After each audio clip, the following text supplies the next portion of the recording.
Да. Какво ста, хора? Днес играем фуддрафче.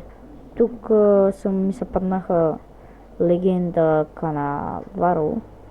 И на врата съм избрал да е Виктор Валдес.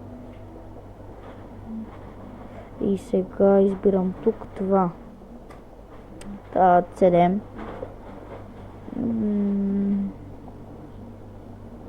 Бускетс отива на мястото, защото ти му да е Бускетс. Да. Бен Арфа, господин Бен Арфа отива там.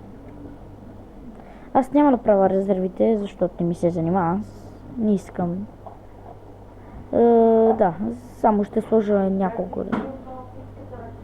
Само няколко резерви бих сложил. Бен Арфа избрах.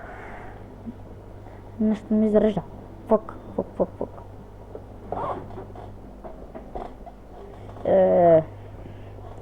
Виждаме тук Канаваро.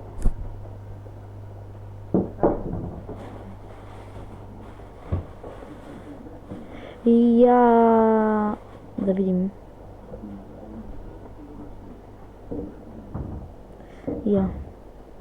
Защо не зарежда?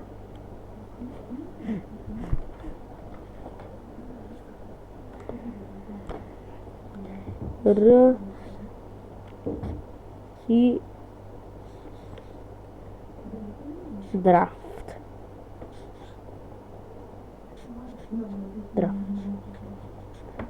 Рип драфт.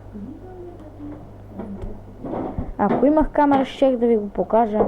Не, имам камера, но не съм я включил, защото не ми се занимава. Рип драфт.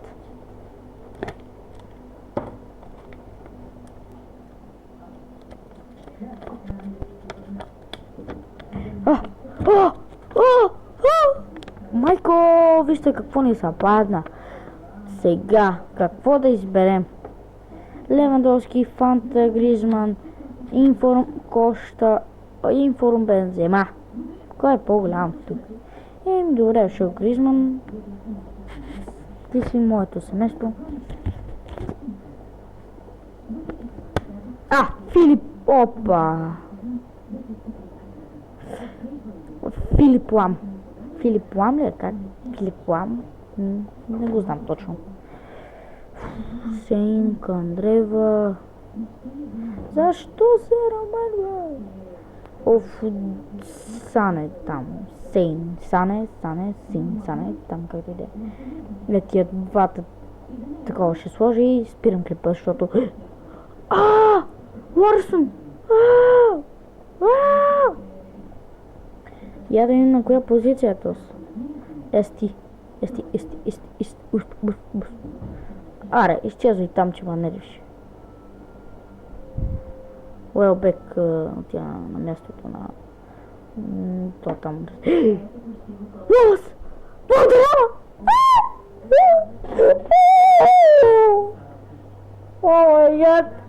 Изборът на годината Карлос Валдерама или Алексис Уалас, дами и господа. Кой от всичките? И Виери там. Карлос Валдерама или Алексис Уалас.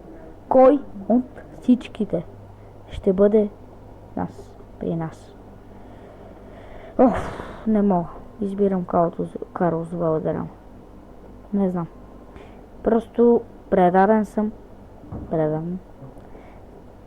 Не знаем, дами и господа, кой да избера. Карлос Валдерама. Да, това е клипът. Надявам се да ви е харесал. Дайте палец нагоре. Това е драфтът. Снимайте си го, пратете го на приятели. И до скоро. Дайте палец нагоре и се абонирайте. Чао. Ще дам линк в описанието за този сайт за фуддрафт симулатор.